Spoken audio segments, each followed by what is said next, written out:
answer as an individual before God for the deeds of their life. So even if you're born under the canopy of judgment, and that's to the bad, there are levels to the bad. To be judged under the canopy of the wrath of God is bad. It's devastating. And it's an eternal punishment. It's pain that never goes away. But there will be levels of that. So what I am as an individual will determine how much pain I'm in. I'm just saying it simply, but how much horror I live for eternity. The same goes for those who are free of that judgment. The judgment for a believer is determined by the individual's life performance. It doesn't determine if we're free of the judgment of wrath. We are free of the judgment of wrath, being born into Christ, but how we conduct our lives determines the judgment of reward. To the believer, it's about reward. You can have great reward in eternity or little reward in eternity.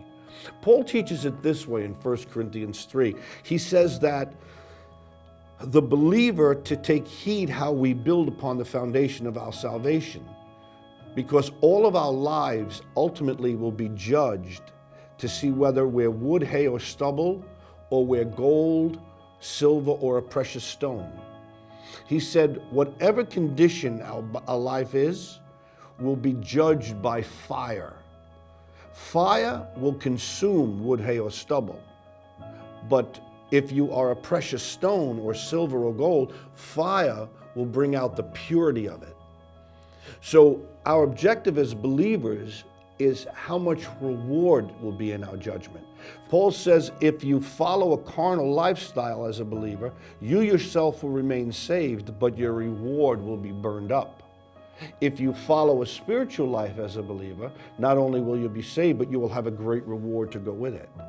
So for the believer, it's judgment to the good, and to the unbeliever, it's judgment to the bad. And in both cases, our lifestyle will determine what measure we are on that stick. According to the scriptures, which we'll use as the authority on the subject, God did create humanity, and therefore, God has the right to judge humanity.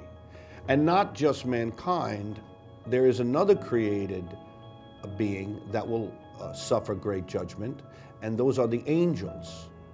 So judgment is the right of the judge, who is the creator. And yes, he will evaluate his creation because he made determinations.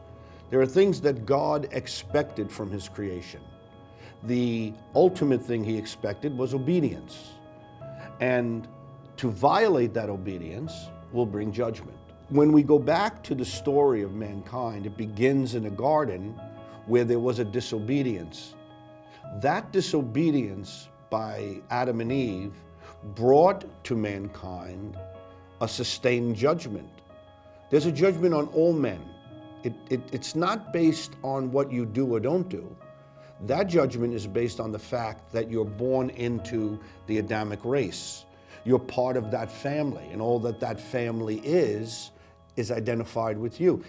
And all of us are offspring of Adam and Eve. Therefore, where they brought us is where we are. And that is outside of God, and not just separate from God, but in a place of judgment because of their act of disobedience. So that disobedience is a sustained thing for humanity. The Bible teaches us that Jesus Christ came different than Adam. He's called the last Adam, and it was his act of obedience that represented the human race as Adam's did, to bring us all back into obedience. Once we're brought back into that obedience through Jesus Christ, that makes us free of the judgment of the disobedience. Judgment initially is not about an individual's life. It's about where that individual stands. If they stand in Adam, they're under the judgment of God. If they stand in Christ, they are free from the judgment of God.